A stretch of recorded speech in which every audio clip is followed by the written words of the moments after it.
Welcome to the Portishead Chess Club video series. In this series, we'll be presenting a variety of chess ideas which can be explored further alongside other club members, either on the Friday night club nights or on the Monday training sessions. In this session, we'll be looking at an opening for black against 1e4, the Nimzovich. Let's dive into it now. So white plays e4. Instead of playing a line which white might be well prepared for, we're going to surprise them on move 1 with the move knight c6. Now it's a developing move, so it can't be wrong. But white may not be clear about how best to play against it. Now in this video, we're going to be looking at what happens when white plays d4, the most common move, which makes absolute sense, controlling the center and perhaps threatening to harass the knight with d5. Our response is d5 back immediately. Now here, there are 4 options for white. The most common move is e5, trying to gain space in the center of the board.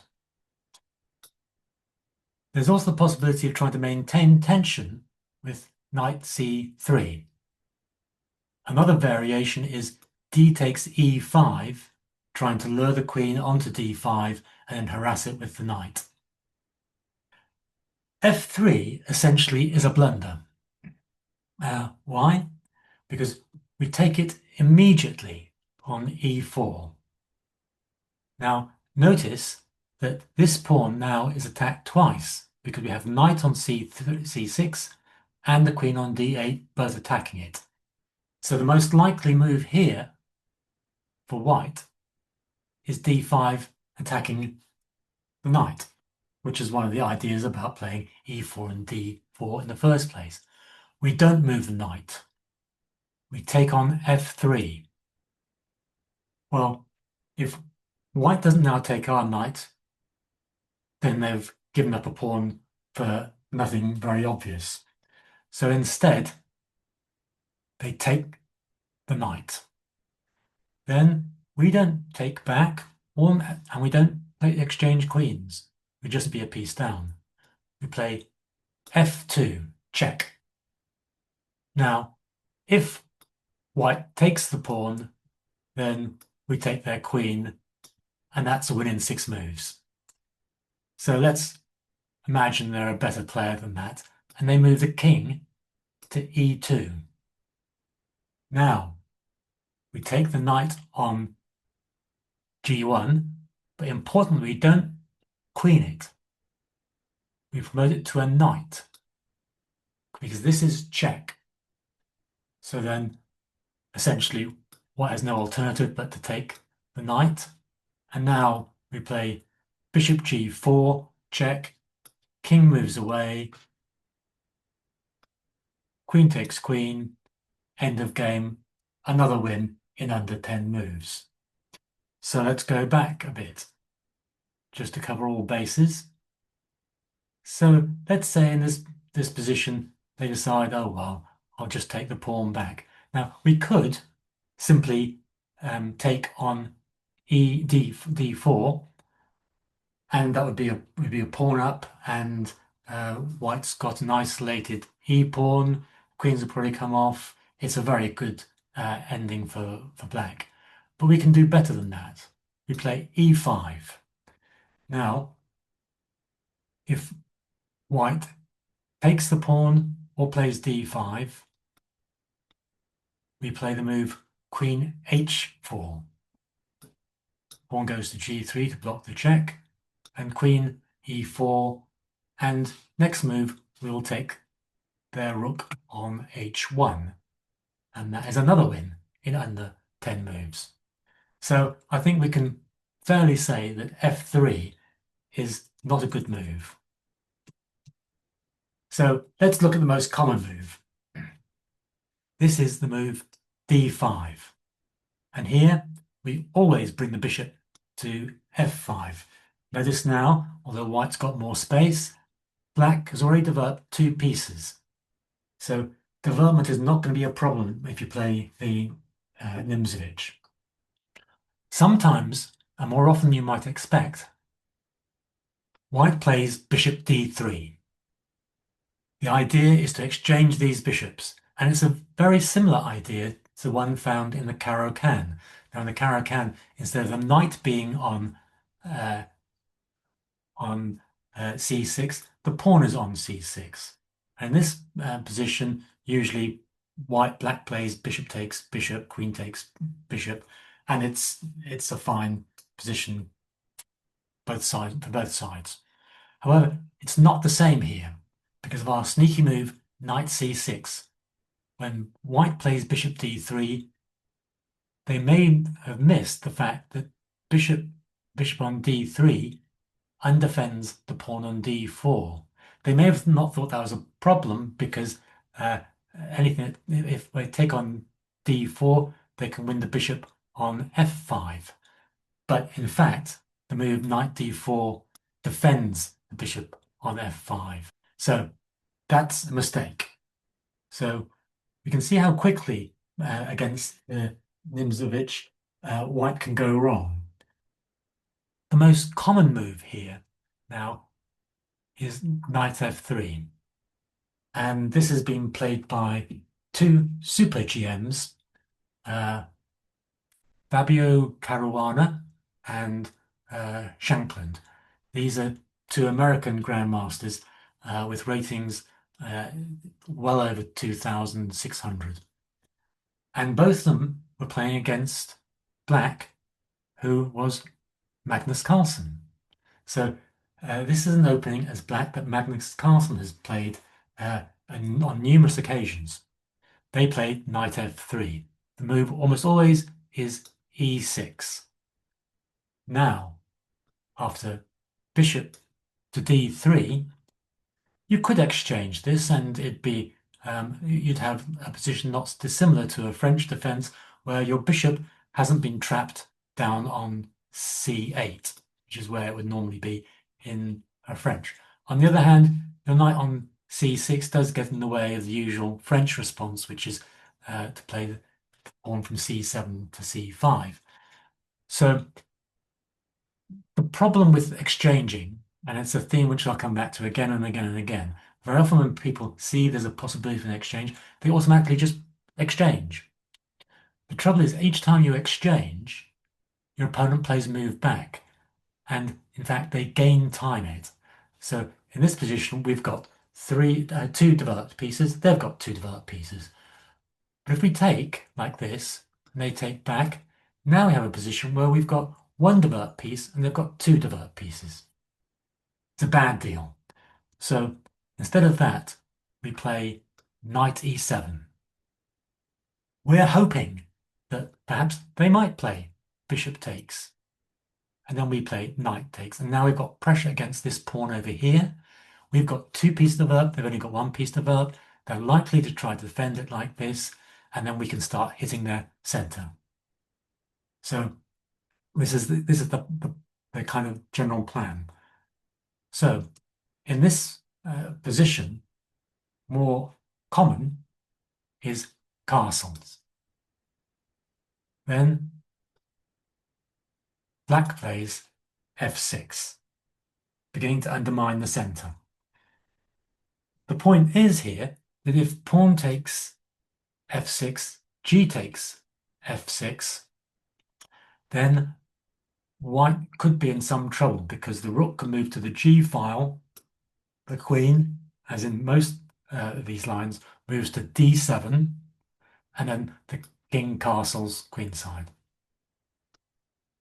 So here we have a highly dynamic position. It's one which, from here on in, if they don't take, we play queen to d7 and castles queenside, and then we can take over here. Sometimes we can throw the pawns up here. There's lots of options. Okay, so that's the general way that play goes. So the next line we're going to be looking at is the one which creates some tension in the center. It's a very obvious move, knight c3, and my recommendation here is d takes e4. Notice now that knight takes e4 is not possible because the b pawn is en prise by virtue of the fact that we had played the Nimzo in the first place with the knight on c6. So assuming that white is better than that, they play move d5 and we move our knight into e5, a very active square. Now, it is possible that white decides at this point to simply take the pawn, in which case I'm suggesting bishop f5, knight's being attacked, so it'll move to g3. We play bishop g6, and then, as in the Caro-Kann, white starts trying to harass this bishop with h4. We play h6. They may play h5. We play bishop h7. Now, normally in the same position in the Caro-Kann, this knight is not here. The white pawn is still back there, and this knight is over here, and this pawn is up here. It's a very similar position. But notice in this position in the Caro-Kann, white always plays this move. Here, however, because the knight on e5, we simply take it.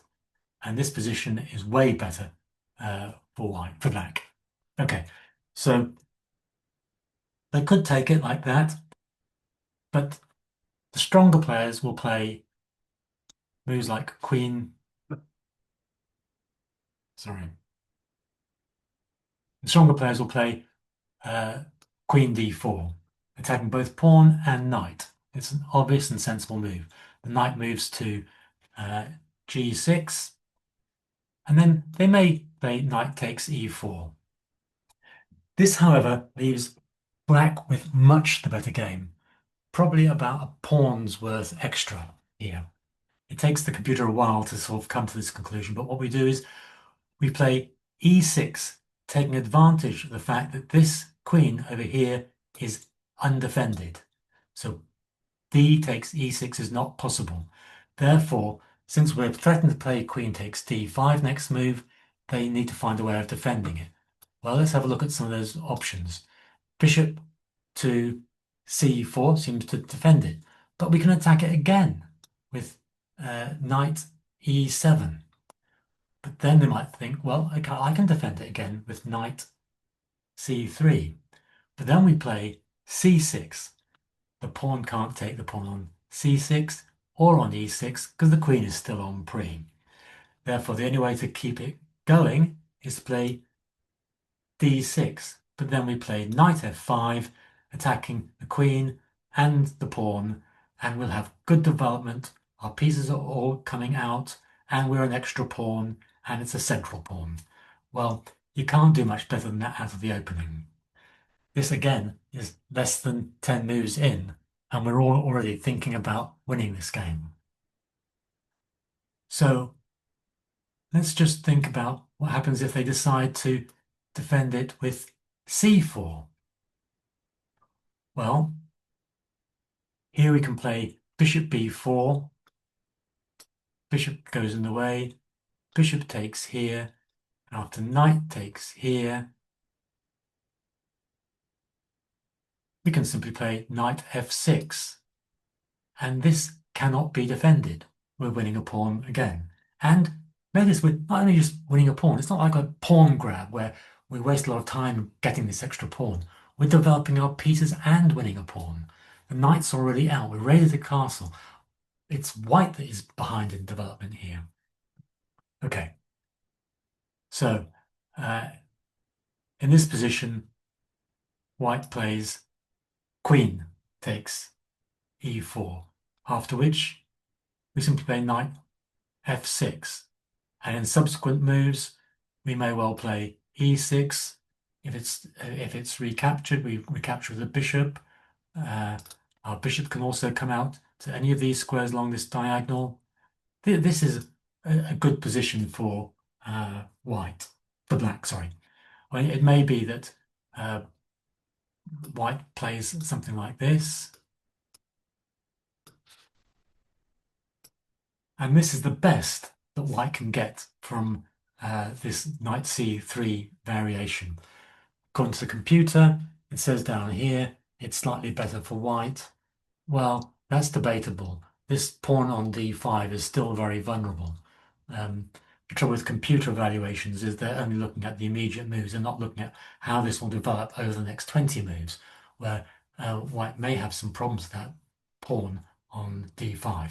So that's the second variation, or the third one we've looked at. Now let's go back and look at the other variation that's possible. The final variation to look at is what happens if they play queen takes d5. We play queen takes d5 back. Knight c3 looks natural, but it leaves the pawn on d4 en prise. This is a special feature of playing knight c6. The extra pressure against d4 often tells. Knight f3, defending the d pawn. We play bishop g4. White breaks the pin. We castle queenside. They play knight c3, harassing the queen. The queen goes to h5. h3 doesn't work at the moment because the pawn is pinned to the rook. You can't take the... So to create some more bother, white castles. Knight develops on knight f6. White then harasses the bishop, thinking, now in this position, I'm going to get a really nice game because after bishop takes f3, bishop takes f3, attacks the queen and threatens to wreck the pawn structure by playing bishop takes c6 around the queenside castled king. Looks disastrous because obviously you can't come back to f5 because g4 will pin the bishop and the queen, and anywhere else might lead into all kinds of problems with an eventual d5. It also makes it more difficult to get the king's bishop out. But another surprise, knight takes d4. See how active black's play is and how simple it is. Now, the only move that survives here is knight takes d4. Then we play queen takes e4. The queen, we could play queen takes bishop, queen takes, knight takes, and just be a pawn down. You can't play knight takes e2 because the queen is en prise, so knight c e2. And now, bang again. So that concludes the main lines of the Nimzovich defense. Okay, till next time, good chess, see you later.